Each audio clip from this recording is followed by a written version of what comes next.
Hi! Do you like to watercolor in your handmade greeting cards but wish you knew how to get some of the deep, intense color you see sometimes? Well, I'm going to show you how easy it is to do as I watercolor the beautiful rose from the Graceful Garden stamp set.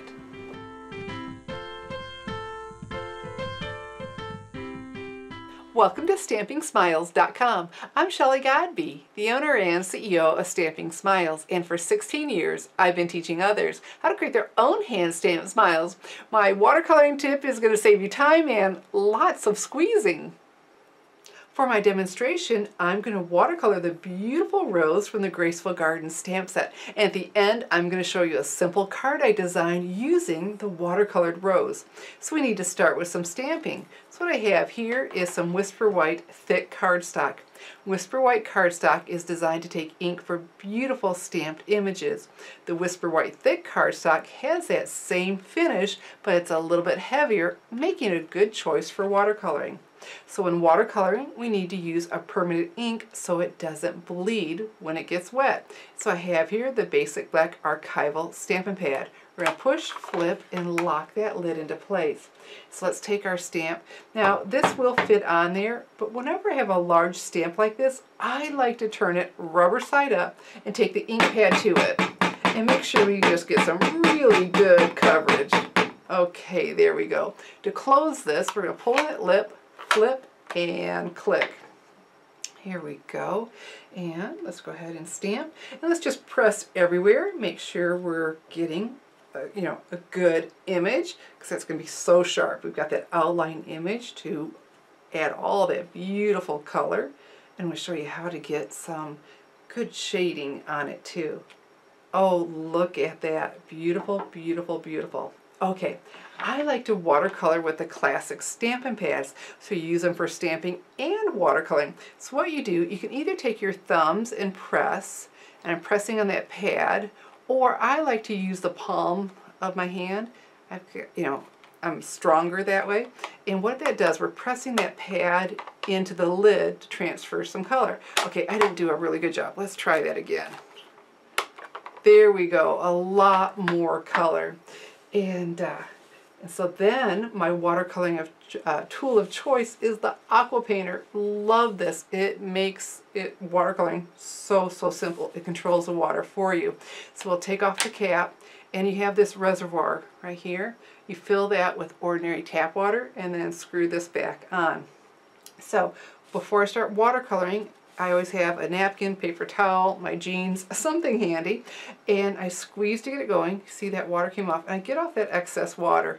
And then when I do that, in case it wasn't put away clean, it'll also get some extra ink off. You can go ahead and do that. So then I come over here and pick up some color. Okay, I pick that up, and I like to put down first just a light wash of color. We're going to go over this. And I'm not going to go all the way to the tips, because when I look at watercolored images, my favorite are the ones that aren't perfectly filled in. And when you look at flowers, they're darker towards the center and get lighter.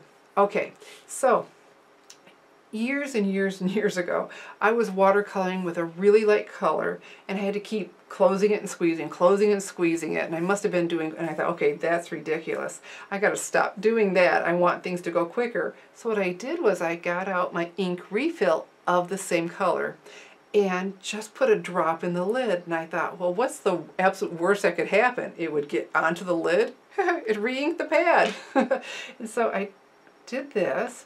So there we've got a little drip, and then now this is really intense, so I just added some water. I squeezed and added a little bit of water. There we go, and thinned it out. So now I had a whole lot of the same color, and I didn't have to keep closing the pad and adding more. Okay, so it gave me a lot of color, but also what it did, it gave me more shades to work with. So I could pull a little bit over here and thin it out, and come in here and start doing some shading. Oops, a little bit more than I want. There we go. Look at that. So we've got more intense color. Isn't that pretty? And besides, like I said, we don't have to close it. Keep closing it all the time. There we go. Now, I'm not trying to color it all in. Like I said, we do want some shading there, but isn't that pretty already with a lot more with the shading? You know, it just adds depth to it. Okay, liking that a lot. And easy. How quick was that? Then Stampin' Up! The artists have already done. They're showing us where more shading would go with all that dark. So now let's come and pick up some really pretty much full strength.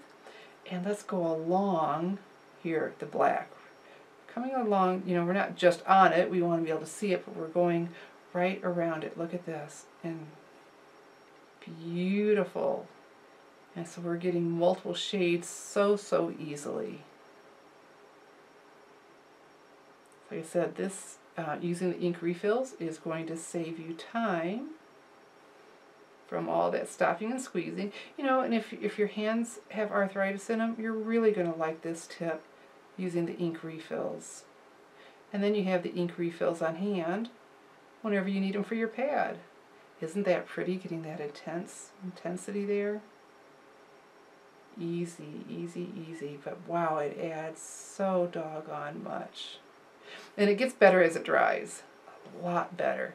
All right. And if we want, we could, if you think that's too much white, although I'm liking it, I want to stop. I want to leave that white.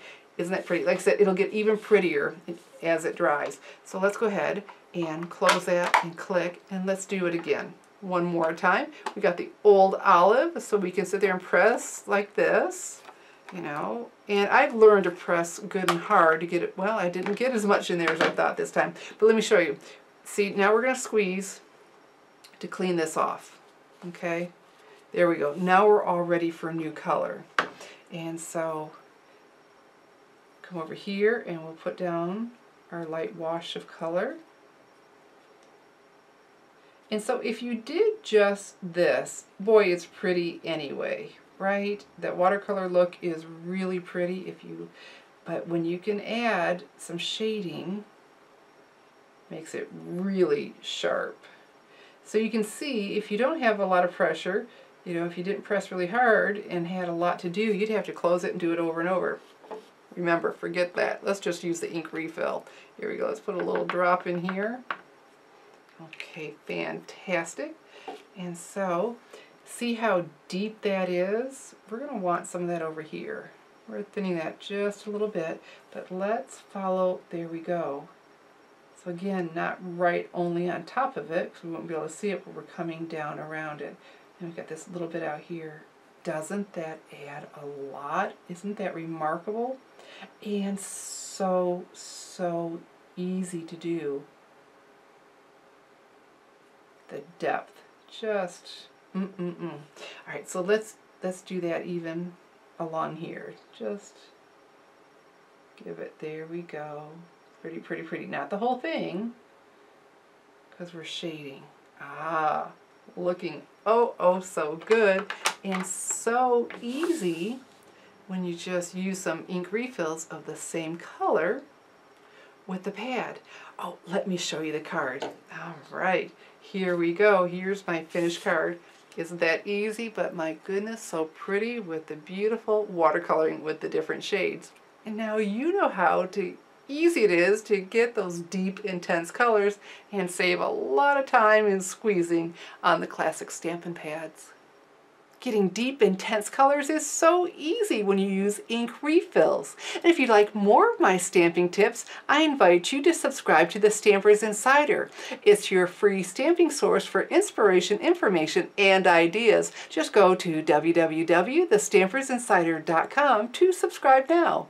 I'm Shelley Godby, teaching you how to create hand stamped smiles. Thanks for watching.